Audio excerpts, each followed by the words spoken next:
കേരളം തലകുനിക്കേണ്ടി വന്ന ദിവസങ്ങൾ കടന്നു പോകുമ്പോൾ മുഖ്യമന്ത്രി ഇന്ന് രാവിലെ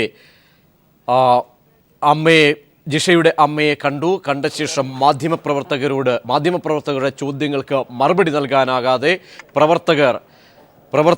മാധ്യമങ്ങളെ അകറ്റുന്ന നിലപാടിലേക്ക് മുഖ്യമന്ത്രി പോവുകയുണ്ടായി. തുടർന്ന് മാധ്യമപ്രവർത്തകർക്ക് നേരെ യൂത്ത് കോൺഗ്രസ് പ്രവർത്തകർ വലിയ തോതിൽ ആക്രമണം അയച്ചുവിട്ടു. പീപ്പിൾ TV ഉൾപ്പെടെയുള്ള മാധ്യമപ്രവർത്തകരെ വളഞ്ഞുവെച്ച് ആക്രമിക്കുന്ന സ്ഥിതിയും ഇന്ന് പെരുമ്പാവൂരിൽ കാണുകയുണ്ടായി.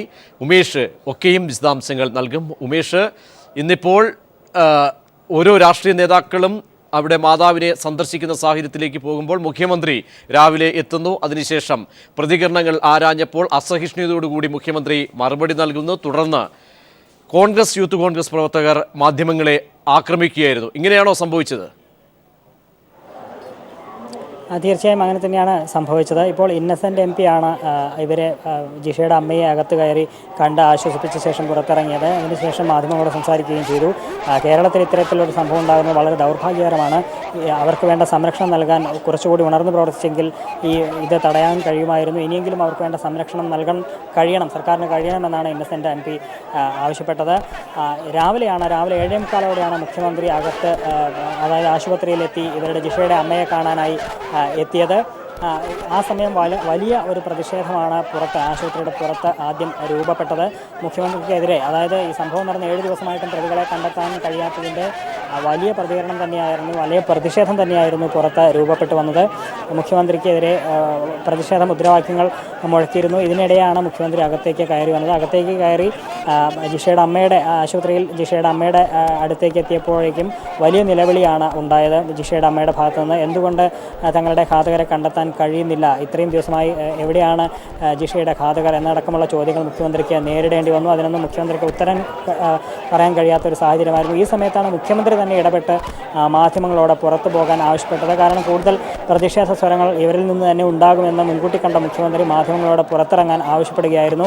ഇതിനുശേഷം മാധ്യമങ്ങളെ എല്ലാവരെയും പുറത്താക്കുകയും ചെയ്തു. തുടർന്ന് അടച്ചിട്ട മുറിയിലാണ് മുഖ്യമന്ത്രി ഇവരുമായി കൂടിക്കാഴ്ച നടത്തിയത്. ഈ സമയം MLAയും മറ്റ് യൂത്ത് കോൺഗ്രസ് പ്രവർത്തകരും അകത്ത് ഉണ്ടായിരുന്നു. ഇതിനുശേഷം മുഖ്യമന്ത്രി പുറത്തേക്ക് ഇറങ്ങി വന്ന് മാധ്യമങ്ങളെ കണ്ട ശേഷം നിരവധി ചോദ്യങ്ങളാണ് മാധ്യമപ്രവർത്തകർ മുഖ്യമന്ത്രിയോട് ചോദിച്ചത്. എന്നാൽ അതിനൊന്നും കൃത്യമായ മറുപടി നൽകാൻ മുഖ്യമന്ത്രിക്ക് കഴിഞ്ഞില്ല. പ്രത്യേകിച്ചും 7 ദിവസമായിട്ടും എന്തുകൊണ്ട് പ്രതികളെ കണ്ടെത്താൻ കഴിയുന്നില്ല, ഇത് പോലീസിന് വലിയ വീഴ്ച സംഭവിച്ചില്ലേ, പോസ്റ്റ്മോർട്ടത്തിൽ വലിയ പാളിച്ച സംഭവിച്ചില്ലേ തുടങ്ങി നിരവധി ചോദ്യങ്ങളാണ് മാധ്യമപ്രവർത്തകരുടെ ഭാഗത്തു നിന്ന് ചോദ്യങ്ങൾ ഉയർന്നു വന്നത്. എന്നാൽ അതിനൊന്നും കൃത്യമായി ഉത്തരം പറയാൻ കഴിയാതെ മുഖ്യമന്ത്രി കുഴങ്ങുകയായിരുന്നു. ഈ സമയം തന്നെ യൂത്ത് കോൺഗ്രസ് പ്രവർത്തകർ മാധ്യമപ്രവർത്തകരുടെ ഈ ചോദ്യങ്ങൾ തടസ്സപ്പെടുത്താൻ വേണ്ടി ശ്രമിച്ചിരുന്നു. അപ്പോൾ തന്നെ അവർ മാധ്യമങ്ങൾക്ക് നേരെ തിരിഞ്ഞിരുന്നു എന്ന് വേണം മനസ്സിലാക്കാൻ. ഇതിനുശേഷം മുഖ്യമന്ത്രി പോയ ശേഷം ഉടൻ തന്നെ മാധ്യമങ്ങൾക്ക് നേരെ ഈ യൂത്ത് കോൺഗ്രസ് പ്രവർത്തകർ അക്രമം അഴിച്ചുവിടുകയായിരുന്നു. പലരെയും കയ്യേറ്റം ചെയ്യുകയും ചെയ്തു. ഏതാണ്ട് 10-20 മിനിറ്റോളം അക്രമം തുടരുന്ന ഈ സാഹചര്യത്തിൽ പോലീസ് വളരെ നിഷ്ക്രിയമായിരുന്നു എന്ന് വേണം കാണാൻ. കാരണം അത് വളരെ തത്സമയം തന്നെ മാധ്യമങ്ങൾ ആ ദൃശ്യങ്ങളെല്ലാം പ്രേക്ഷകരിലേക്ക് എത്തിച്ചതാണ്. മുഖ്യമന്ത്രിക്ക് വേണ്ട സുരക്ഷ ഒരുക്കുമ്പോൾ തന്നെ മാധ്യമപ്രവർത്തകർക്ക് നേരെയുള്ള അക്രമം അവർ കണ്ടില്ലെന്ന് നടിക്കുന്ന ഒരു സാഹചര്യം ആണ് ഉണ്ടായത്. ഇതിനുശേഷം മുഖ്യമന്ത്രി ഇവിടെ നിന്ന് പോവുകയും ചെയ്തു.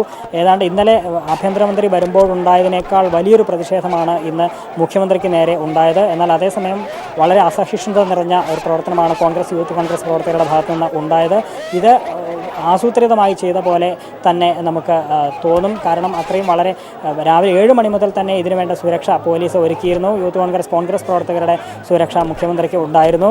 തുടർന്ന് മുഖ്യമന്ത്രിയോട് ഈ ചോദ്യങ്ങൾ ചോദിക്കുമ്പോൾ തന്നെ ഇവരുടെ അസഹിഷ്ണുത പ്രകടിപ്പിക്കുന്നു. മുഖ്യമന്ത്രി പോകുമ്പോൾ മാധ്യമങ്ങൾക്ക് നേരെ അക്രമം അഴിച്ചുവിടുന്നു. അപ്പോഴെല്ലാം തന്നെ പോലീസ് വളരെ നിഷ്ക്രിയമായിരുന്നു. മുഖ്യമന്ത്രിക്ക് വേണ്ടി നിരവധി പോലീസിന് പുറത്ത് വിന്യസിച്ചിരുന്നെങ്കിലും ഇവരൊന്നും തന്നെ ഈ 15-20 മിനിറ്റ് നേരം തുടരുന്ന അക്രമം നോക്കി നിൽക്കുകയായിരുന്നു എന്ന് തന്നെ വേണം നമുക്ക് പറയാൻ. അത് തത്സമയ മാധ്യമങ്ങളിലൂടെ കണ്ടതുമാണ്. എന്തായാലും മുഖ്യമന്ത്രി അവിടെ നിന്ന് പോയി പിന്നീട് സംഘർഷാവസ്ഥയ്ക്ക് അയവ് വരികയും ചെയ്തു. ഇതിനുശേഷമാണ് ഇപ്പോൾ സാജു പോൾ MLAയും അതുപോലെ ഇന്നസെൻ്റ് MP അടക്കമുള്ള ആളുകൾ ഇപ്പോൾ അകത്ത് കയറി ഇവരെ ആശ്വസിപ്പിച്ച ശേഷം മടങ്ങുന്നത്. ഇനി അല്പസമയത്തിനകം തന്നെ പ്രതിപക്ഷ നേതാവ് VS അച്യുതാനന്ദൻ ആശുപത്രിയിലെത്തും എന്ന് അറിയിച്ചിട്ടുണ്ട്. പ്രജീഷ്. ഉമേഷ്, ഇന്നലെ കസ്റ്റഡിയിലെടുത്ത ആളുകളെ ചോദ്യം ചെയ്യുന്നത് ഏത് രീതിയിലാണ് പുരോഗമിക്കുന്നത്? ഏതെങ്കിലും അർത്ഥത്തിൽ ശാസ്ത്രീയ തെളിവുകളുടെയൊക്കെയും അടിസ്ഥാനത്തിൽ സാക്ഷിമൊഴികളുടെയൊക്കെ അടിസ്ഥാനത്തിൽ ഏതെങ്കിലും നിഗമനത്തിലേക്ക് പോലീസിന് പോകുവാൻ കഴിഞ്ഞിട്ടുണ്ടോ?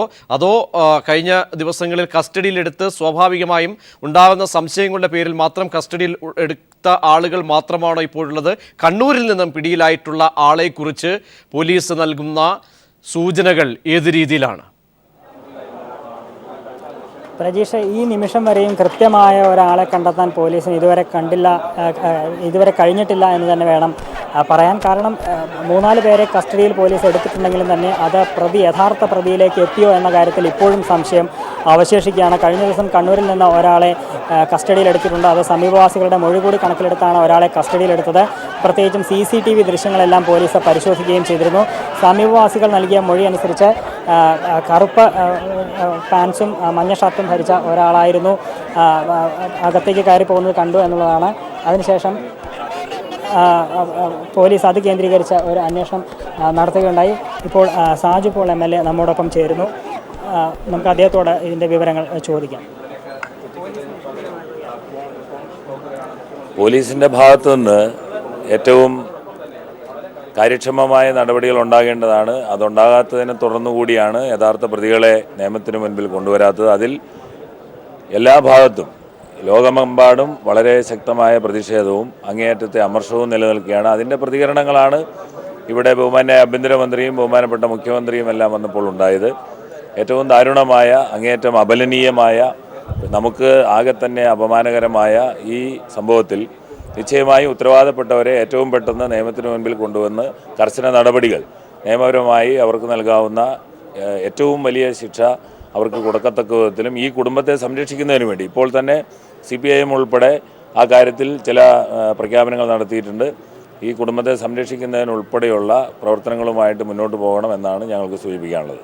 നേരത്തെ മുഖ്യമന്ത്രി വന്ന സമയത്ത് പലപ്പോഴും ആസൂത്രിതമായി ഒരു പ്രതിഷേധം ഉണ്ടായ രീതിയിൽ കാണാൻ കഴിയും. പ്രത്യേകിച്ച് മാധ്യമങ്ങൾക്ക് നേരെ അവരുടെ ഇടപെടൽ, പ്രത്യേകിച്ച് മാധ്യമങ്ങൾക്ക് നേരെയുള്ള കയ്യേറ്റം, ഇതെല്ലാം തന്നെ മുൻകൂട്ടി ചെയ്തതുപോലെ അതെല്ലാം ഇപ്പോൾ യഥാർത്ഥത്തിൽ ഇതുപോലെ ദുഃഖകരമായൊരു സംഭവത്തിൽ തെറ്റായ സമീപനങ്ങളിൽ നിന്ന് എല്ലാവരും മാറി നിൽക്കുകയും അതുപോലെ തന്നെ ഇത് മറ്റൊരു തരത്തിൽ വഷളാകാതിരിക്കാൻ വേണ്ടി ഉദ്യോഗസ്ഥ തലത്തിലും അതുപോലെ സർക്കാർ സംവിധാനങ്ങളും ഭരണ നേതൃത്വവുമെല്ലാം പരിശ്രമിക്കണമെന്നുള്ളതാണ് എനിക്ക് വ്യക്തിപരമായി സൂചിപ്പിക്കാനുള്ളത്.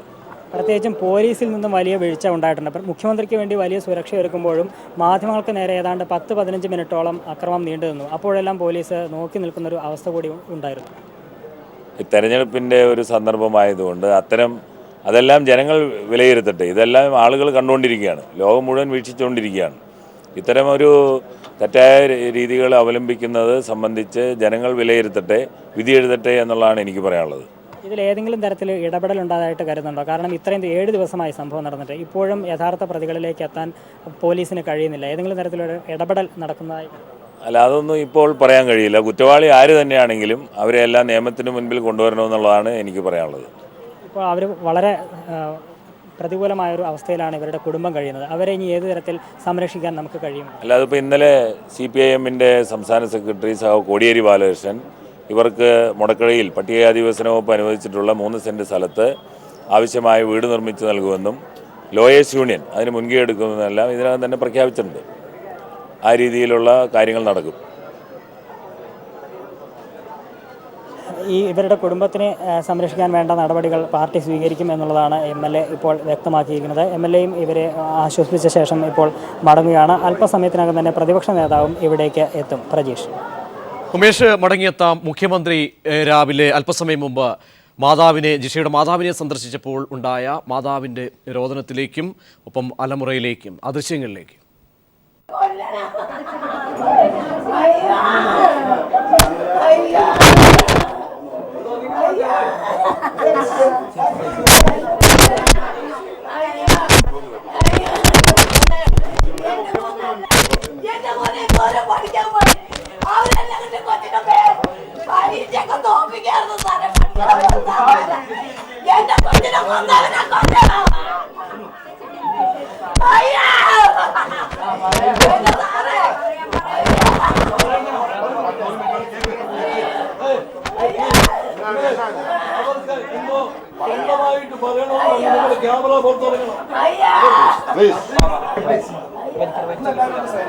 ഇവരെ ഉന്നയിക്കുന്നു. ഘാതകരെ കണ്ടെത്തണമെന്ന് പറഞ്ഞ അവർ ഉറക്കെ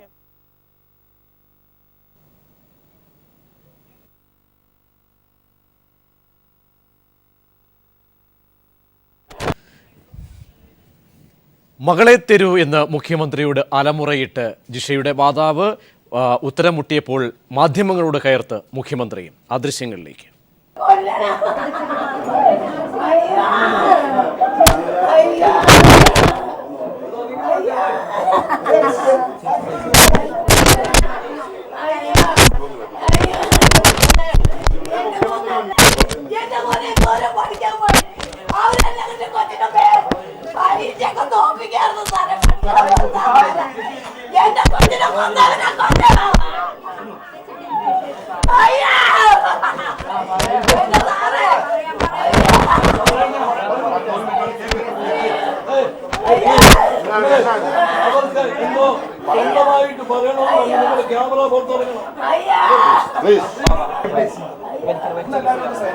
ഇവരെ ഉന്നയിക്കുന്നു. ഘാതകരെ കണ്ടെത്തണമെന്ന് പറഞ്ഞ അവർ ഉറക്കെ നിലവിളിക്കുകയാണ്. ഉറക്കെ പലതും വിളിച്ചു പറയുന്നത് കൊണ്ടായിരിക്കണം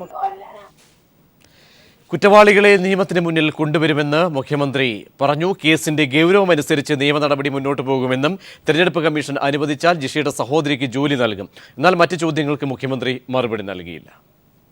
അവർ കണ്ടു, അവരുടെ സ്ഥിതി വളരെ ദയനീയമായിട്ടുള്ള സംഗതിയാണ്. ഈ സാഹചര്യത്തിൽ ഗവൺമെൻറ്റിന് സാധ്യമായിട്ടുള്ള എല്ലാ സഹായങ്ങളും ഇലക്ഷൻ കമ്മീഷൻ്റെ അനുമതിയോടുകൂടി ചെയ്യുന്നതായിരിക്കും. ആ കുടുംബത്തിൻ്റെ ഏറ്റവും വലിയ ആവശ്യം, ആ കുടുംബത്തിൽ അവശേഷിക്കുന്ന ഏക വ്യക്തി ഈ മരിച്ച സഹോദരിയാണ്. ആ സഹോദരിക്ക് ഗവൺമെൻറ് ജോലി എന്നുള്ളതാണ് ഇവിടെ വന്ന സമയത്ത് ഇവിടുത്തെ പൊതുപ്രവർത്തകരും ആ കുടുംബവും ആഗ്രഹിക്കുന്ന അതാണ്. അത് ഇലക്ഷൻ കമ്മീഷൻ്റെ അംഗീകാരത്തോടു കൂടി ഗവൺമെൻറ് കൊടുക്കുന്നതായിരിക്കും. ഔദ്യോഗിക തലത്തിൽ വലിയ രീതിയിലുള്ള വീഴ്ച ഉണ്ടായിട്ടില്ല. ഔദ്യോഗിക തലത്തിൽ വലിയ വീഴ്ച ഉണ്ടായിട്ടില്ല. ഒരു പോസ്റ്റ്മോർട്ടം ചെയ്തത് PG വിദ്യാർത്ഥി. ഇത്തരത്തിൽ ആദ്യം മുതൽ നമ്മൾ ഈ സംഭവത്തിന്റെ ഗൗരവവും അതിന്റെ കുറ്റവാളികളെ കണ്ടെത്തലും ചെയ്യുക എന്നുള്ളതാണ് ഗവൺമെന്റിന്റെ ഏറ്റവും മുഖ്യമായിട്ടുള്ളത്. അതൊന്നും ഒരു പ്രശ്നവുമില്ലാത്ത വിധത്തിൽ കാര്യങ്ങൾ മുമ്പോട്ട് പോകും. ഈ സംഭവം അറിഞ്ഞ അപ്പോൾ തന്നെ ആഭ്യന്തരമന്ത്രി സീനിയർ ഉദ്യോഗസ്ഥന്മാരെ ചുമതലപ്പെടുത്തി അതിനുള്ള നടപടികളെടുത്തു. ഒരിക്കലുമില്ല, ഒരു പ്രശ്നവും.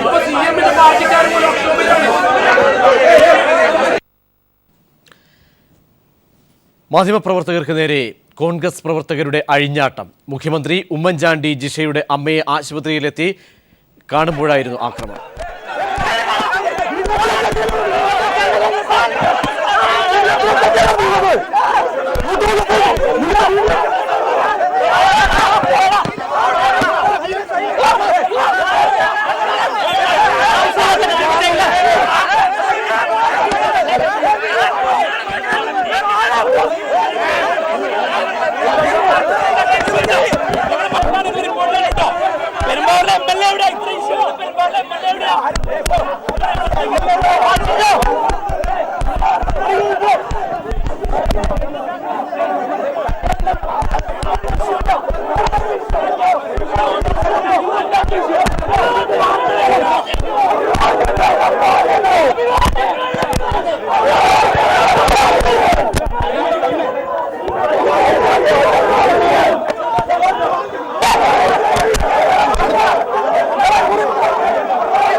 യൂത്ത് കോൺഗ്രസ് പ്രവർത്തകർ മാധ്യമപ്രവർത്തകരെ കൈകാര്യം ചെയ്തതിൻ്റെ ദൃശ്യങ്ങളാണ് കണ്ടത്. ഉമേഷ് ചേരുന്നു. ഉമേഷ്, മുഖ്യമന്ത്രി ആശുപത്രിയിൽ എത്തുന്നു. മുഖ്യമന്ത്രി ആശുപത്രിയിൽ എത്തി മാതാവിനെ സന്ദർശിക്കുമ്പോൾ എൻ്റെ മകളെ തരൂ എന്ന് അലമുറയിടുന്ന മാതാവ്, അതിനുശേഷം ഉത്തരം മുട്ടുമ്പോൾ മുഖ്യമന്ത്രി മാധ്യമപ്രവർത്തകരെ അവിടെ നിന്നും പുറത്താക്കുന്നു. തുടർന്ന് മാധ്യമപ്രവർത്തകരോട് സംസാരിക്കുന്ന മുഖ്യമന്ത്രിയോട് വളരെ ന്യായമായ ചോദ്യങ്ങളാണ് അവിടെ മാധ്യമപ്രവർത്തകർ ചോദിച്ചത്. കാരണം ഒരു PG വിദ്യാർത്ഥിനിയെ കൊണ്ടാണ് പോസ്റ്റ്മോർട്ടം നടപടികൾ കൈകാര്യം ചെയ്യിച്ചത്. അത്രത്തോളം പ്രൊഫസറും അപ്പോൾ അസിസ്റ്റന്റ് പ്രൊഫസർ അടക്കം ഉണ്ടായിട്ട് കൂടി തികഞ്ഞ ലാഘവം പോസ്റ്റ്മോർട്ടത്തിലടക്കം സംഭവിച്ചിട്ടുണ്ട്. ഇക്കാര്യങ്ങളൊക്കെയും ബോധ്യപ്പെടുത്തിയപ്പോൾ അതിനൊന്നും മറുപടി പറയാതെ ഒഴിഞ്ഞു മാറുന്ന മുഖ്യമന്ത്രി തുടർന്ന് യൂത്ത് കോൺഗ്രസിന്റെ പ്രവർത്തകർ ഇത്തരം ചോദ്യങ്ങൾ ചോദിച്ച മാധ്യമപ്രവർത്തകരെ കൈകാര്യം ചെയ്യുന്നു, വളഞ്ഞിട്ട് ആക്രമിക്കുന്നു. അതിൻ്റെ ദൃശ്യങ്ങളാണ് കഴിഞ്ഞ നിമിഷങ്ങളിൽ ഘട്ടം ഘട്ടമായി പ്രേക്ഷകർ കണ്ടതും. ഇന്ന് പെരുമ്പാവൂരിൽ സംഭവിച്ച കൃത്യങ്ങൾ ഏത് രീതിയിലായിരുന്നു, ഇപ്പോൾ സ്ഥലത്തെ സ്ഥിതി ഒക്കെയും കൂട്ടി ചേർത്താൽ? പ്രജീഷ്, രാവിലെ 7:45 മുഖ്യമന്ത്രി ഇവിടേക്ക് എത്തിയത്. വലിയൊരു പ്രതിഷേധമാണ് മുഖ്യമന്ത്രി എത്തുമ്പോൾ ഇവിടെ ഉണ്ടായിരുന്നത്. പ്രത്യേകിച്ചും യൂത്ത് കോൺഗ്രസ് പ്രവർത്തകർ വലിയ പ്രതിഷേധം അഴിച്ചുവിടുകയായിരുന്നു. ഇപ്പോൾ പ്രജീഷ്, പ്രതിപക്ഷ നേതാവ് VS അച്യുതാനന്ദൻ ആശുപത്രിയിലേക്ക് എത്തിക്കൊണ്ടിരിക്കുകയാണ്. അദ്ദേഹം അല്പസമയത്തിനകം തന്നെ ആശുപത്രിയിൽ കഴിയുന്ന ജിഷയുടെ അമ്മയെ സന്ദർശിച്ച് ആശ്വസിപ്പിക്കും. അദ്ദേഹം ഇപ്പോൾ ഇങ്ങോട്ട് ആശുപത്രിയിലേക്ക് എത്തിക്കൊണ്ടിരിക്കുകയാണ്. അതിൻ്റെ ദൃശ്യങ്ങൾ നമ്മൾ കാണുകയാണ്.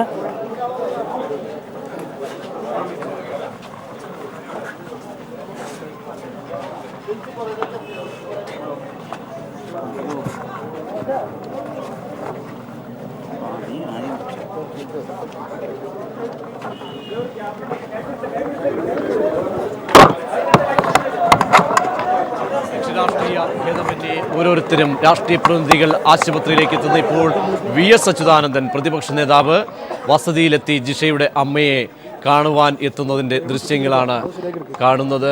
അല്പസമയത്തിനകം VS ആശുപത്രിയിലേക്ക് കടന്ന് മാതാവിനെ കണ്ട് ആശ്വാസവാക്കുകൾ അറിയിക്കും.